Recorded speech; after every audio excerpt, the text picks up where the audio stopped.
Hi mga Mimazor, so share ko lang sa inyo yung lugar kung saan nag-outing yung sa work ng husband ko. So sa Celestara Escape Tagaytay nga pala ito. Para siyang private resort na perfect for family getaways, intimate celebrations, debut, weddings, and more. So ayan, merong billiards and meron silang isang pool. 4 to 5 feet ata yung lalim nito. Meron silang long table dyan sa gilid para pwede kayong kumain doon. And meron din naman dito sa gilid, ayan. Pasok naman tayo dito sa loob. Ayan, ito yung parang pinakasala nila and akit naman tayo dito sa second floor.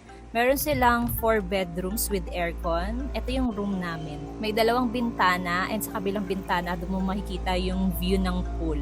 Ganito naman yung itsura niya kapag gabi, may mga pailaw. Hindi na ako masyado nakapag-video pero meron silang wifi, meron din silang kitchen para pwede kayong makapagluto.